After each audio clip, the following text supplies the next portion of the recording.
Hello, and thank you for joining us on our presentation for doing business in Mexico. We have a lot to cover, so I'm just going to go ahead and get started. Our contributors here are myself, Riker. We have Bella, Murray, Ian, James, and Mark that participated in this, and we'll just get right to it. So first slide here, we have the Hofstede cultural dimensions. This just gives you a glimpse of how we compare culturally from a business perspective with Mexico, and the key components here will be power distance, individualism, and uncertainty avoidance. So we'll want to navigate these things carefully as we meet executives and manage business in Mexico. So I thought instead of diving into each of these, we would give some real life business scenarios of how to handle the culture. So the key cultural considerations we'll want to look at is building rapport before discussing business. Make sure that we take time to get to know executives, managers, ask them about their personal life, their family, things to do in the area, just because they are a very indulgent culture and they want to do business with people that they can trust and on a personal and professional level. So this will be really important in doing business with Mexico. We'll want to show respect for corporate hierarchy. When we make business decisions, always point your direction to the senior most executive. Also, we'll want to communicate tactfully. What we mean by this is pay attention to nonverbal cues. Mexicans, they tend to not want to offend others. So, instead of directly saying no to maybe a project deadline, they might say something like, that would be really challenging.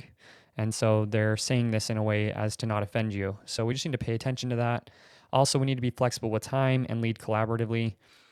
Meetings might start late, they might run late, they might want to grab lunch before doing business. So keep that, take that into consideration, and also just try to set expectations in advance if possible. Lead collaboratively. They are a very collectivist culture. This just means that praising teamwork will be more important than praising individuals. Singling people out might actually make them feel uncomfortable.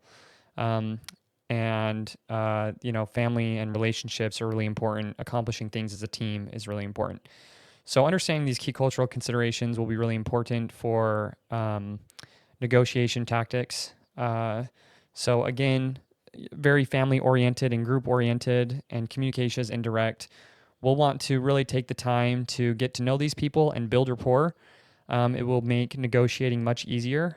They'll want to... Mexicans are willing to negotiate more if they like you.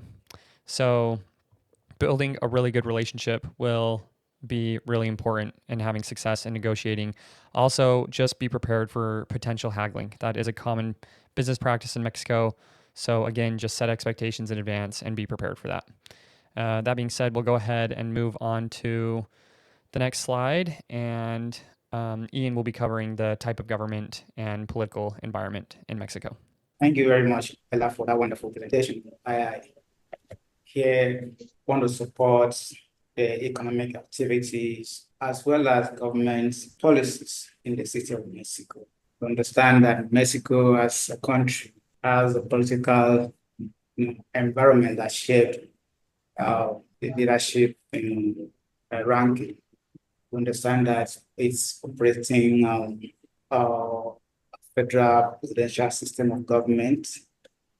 Also understand that key policy changes over time, such as judicial reforms as well as regulatory centralization.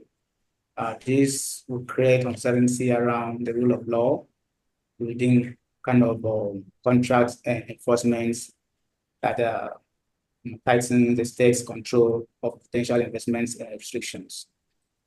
Despite this, we also understand that there are risks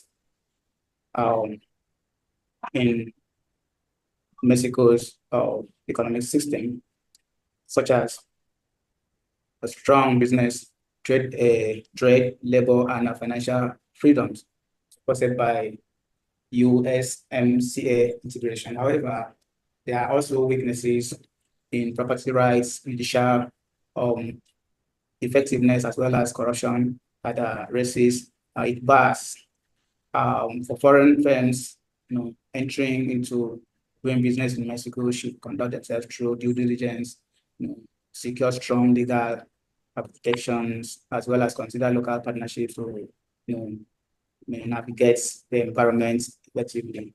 Besides this, we understand that the presidential system of governments in Mexico is business supported as well. They encourage businesses and trade relationship. I will now hand over the time to Murray to continue our presentation. Thank you, Ian. I'm going to talk about business regulatory environment. When starting business in Mexico, it involves complex procedures because it requires the federal and state approvals before such business will pick up. At the same time, the involvement of Rotary increases time and cost, which means that because of the Rotary involvement, there will be a lot of time spent and a lot of money committed to that. At the same time, paying taxes in doing business in Mexico requires the payment of multiple taxes. And that means these taxes are paid to federal and state at different tax payments. The significant administrative time is equally required, and because you will be meeting with federal government and the state government. Just as Inyang have said, in Mexico, they have a single term of presidential republic style of government, and there is no re-election. And as such, you could imagine what that will be in terms of tax payment. Contract enforcement in Mexico requires judicial processes. And in Mexico, they share similar situation with the country of birth. That is Nigeria, for instance. Their judicial processes are slow and is cost effective. On the same vein, there is higher legal uncertainty for investors. And that means their legal system does not guarantee 100% protection when it comes to adjudication. I will move on to import tariffs. Then in Mexico, when we talk about the import tariffs, it favors the most favored nations of the earth. And here in their trade agreements, nations that are favored by Mexico through the establishment of World Trade Organization, all products in Mexico requires in these most favored nations to pay 5% of tariffs. And if they are bringing in agricultural products, it is between 13 to 50%. And non-agricultural product is between 3 to 4%. And so if you are establishing a business that has to do with machinery and equipment, you'll be expected to pay 0 to 5% of what you are to do in Mexico. Then the key trade agreements here is the USMCA, which is United States, Mexico, Canada agreements. And so if you are among these nations, it therefore means that it will be easy for you to trade in Mexico, most especially the North America countries. Their tariff is free. Then when we talk about the Pacific Alliance, Mexico as a country entered into alliance with the Latin America countries, and their trade, tariffs, imports, or whatever is in deep integration. The European Union, Mexico Global Agreement liberalizes industrial trade with these European countries. Comprehensive and Progressive Agreement for Trans-Pacific Partnership, the CPTPP, reduces tariffs with Asia Pacific markets. And that shows that if you are from the Asia Pacific nations, your tariffs as far as imports and doing business is concerned in Mexico will be reduced to the barest minimum. In conclusion, Mexico low industrial tariffs and wide free trade agreements support cost-effective importing. Thank you. All right, thanks, Murray. So I just want to briefly touch on some incentives that will directly apply to our products that we're proposing. So really quick, I have listed here that there are some tax incentives if you're in the research and development sector. Since we'll be developing products and working in manufacturing, I mostly want to focus on the IMMEX program. And this allows foreign manufacturers to import raw materials and components into Mexico, tax and duty free, under the condition that 100% of all finished goods will be exported out of Mexico within a government mandated timeframe. So this is just going to be hugely beneficial for the products that we're proposing, just to get our products in and out affordably and take advantage of the affordable labor in Mexico, while still producing a nice product. And that being said, I will go ahead and turn the time back to Bella. She is going to discuss the current economic conditions in Mexico. Yeah, so just to go over this, there are a few things about these graphs. Like there was one on the GDP, which is like the income of Mexico's, like an average of their income, and then also like the inflation rates. But we're just going to go over the interest rates that Mexico has. As you can see, the highest interest rate was around like 11 point something.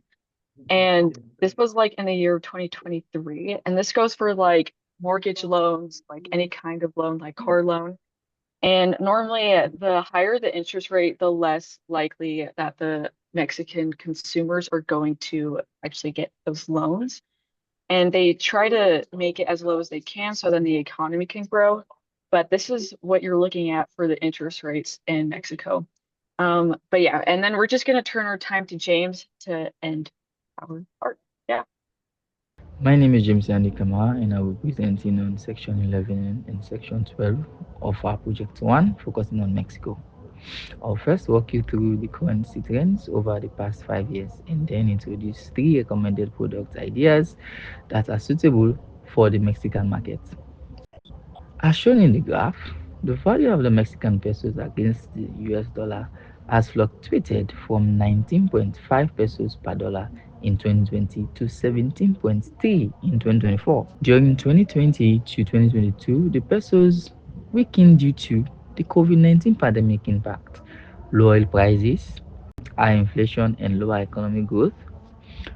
From 2023 onwards, the pesos began to strengthen because Mexican economy recovered, foreign investment increased, and more companies started shifting manufacturing to Mexico due to the global supply chain changes. Business impact. A strong pesos improve consumer purchasing power, which helps us sell high quality product goods.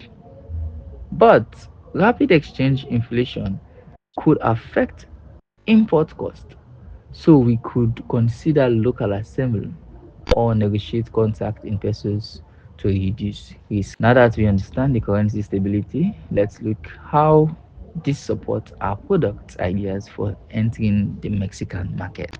Our first product idea is solar safety lighting system. This product helps solve two major problems: high energy cost and safety concerns, especially in the rural and low income areas. Competitors include the Philips Solar and Illumi Mexico, but our product stand out because it integrates motion sensors, long battery backup, and mobile app monitoring.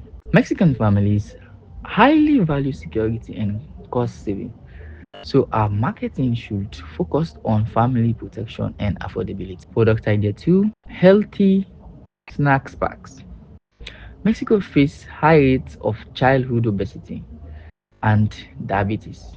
Families are looking for healthier alternative, but most affordable snacks are still processed. Our healthy snacks packs use local flavors like mango, tamarind, and guava, provide balanced nutrition and priced for middle and lower income consumers. Competitors include Natural Heart and Bimo Healthy line, but our combination of locally inspired flavor plus national certificate give us a competitive edge. So the next product focuses on health and hygiene, which is especially important in areas with limited access to clean water. Our next product is water bottle sterilizer. About 32% of households in Mexico don't have reliable access to safe drinking water.